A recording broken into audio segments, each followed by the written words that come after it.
Gamers, our favorite cat girl is finally here. This is everything you need to know about Cipher in 5 minutes. So first off, what does Cipher actually do? Cipher is a quantum support / sub DPS that follows the path of nihility. She's extremely fast and applies very potent debuffs to the enemies just by existing on the field.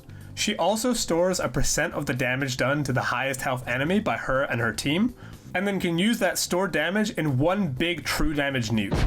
Okay, so now that we know what she does, how does she play? First and most importantly is her talent. When entering battle, Cipher will target the enemy with the highest max HP and mark them as the patron. This patron state is unremovable and can only exist on one target at a time, but it can be swapped to different targets by using her skill or ultimate, and will jump to a different target if the patron dies. Now the patron state is pretty much what Cipher's kit functions around. When the patron is attacked by other allies, Cipher is going to launch a follow-up attack, which deals 150% of her attack, and this can be triggered one time per Cipher's turn. The patron, and this is the important part, is also going to store 12% of the non-true damage that is done to it by Cipher and her allies. This stored damage can be stacked indefinitely and will be released as true damage on the target when Cipher ults. Moving on from that, Cipher's actual abilities are pretty simple. Her basic attack just deals damage to an enemy, equal to 100% of her attack. Her skill does some blast damage and has a chance to weaken the targets, decreasing their damage dealt by 10%, so a little bit of added survivability. And her ultimate obviously unleashes the stored patron damage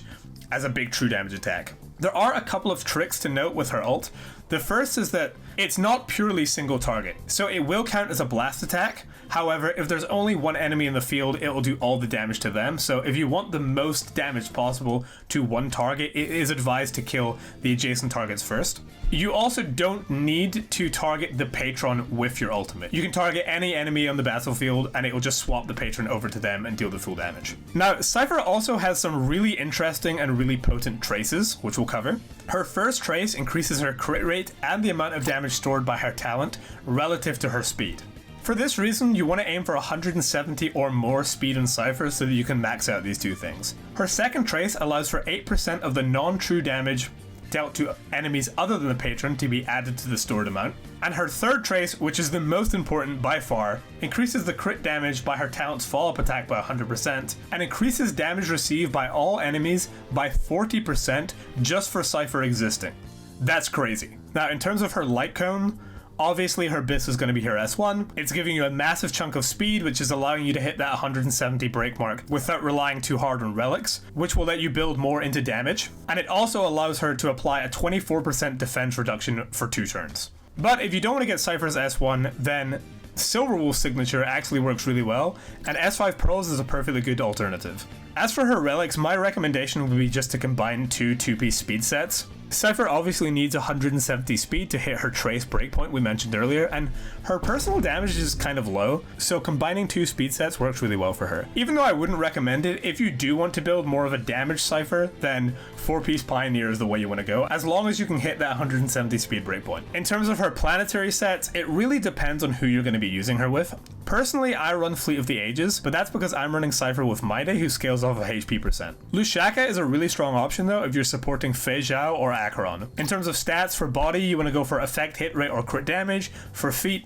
obviously speed, you want to hit that 170 breakpoint. For your planosphere, you want to go quantum damage or attack percent. And for your link rope, you want to go energy regen or attack percent. And then for substats, speed is king. Hit 170 first. It really is that important. And then once you have that, you can go for effect hit rate if you want it, or the classic crit rate, crit damage. Because of Cipher's ability to store damage done by anyone, and because she increases damage done to enemies by 40%, she can pretty much work with anyone. However, that being said, there are 2 main teams that she's going to excel in, those being the Acheron team and the Fei Zhao team. Her synergy with Acheron is undeniable because she's a nihility support, which Acheron desperately needs, and with Fei Zhao, she's going to help stack her ult really fast with her follow-up attacks, and her stored damage is going to be massive because of Fei Zhao's single target nuke. But like I said, you can run her with everyone. I'm running her with Maide. You can also run her with Castris. Really, she's just a very versatile support and she can fit in any team. Lastly, quickly covering her Eidolons, her E1 is going to increase the damage recorded by her talent, and it's also going to increase her attack when using a follow-up, so it's a pretty big jump in damage for her, both in terms of the damage stored and her own personal damage. damage. Her E2 is a really big support Eidolon. When Cipher hits an enemy target, there's an 120% base chance of causing them to receive 30% more damage, so making that vulnerability trace even more potent. Her E4 lets her do damage to the patron every time it is attacked, and her E6 massively increases the damage done by her follow-up attacks, increases the amount of damage stored by her talent, and when she ults, allows her to retain 20% of the number she had stored. And that is everything you need to know about our favorite cat girl. If you enjoyed this video, please leave a like and consider subscribing. This is my first time covering a character and only my second video on the channel, so if you've got any feedback or if there's anything you'd like me to cover, please let me know down in the comments.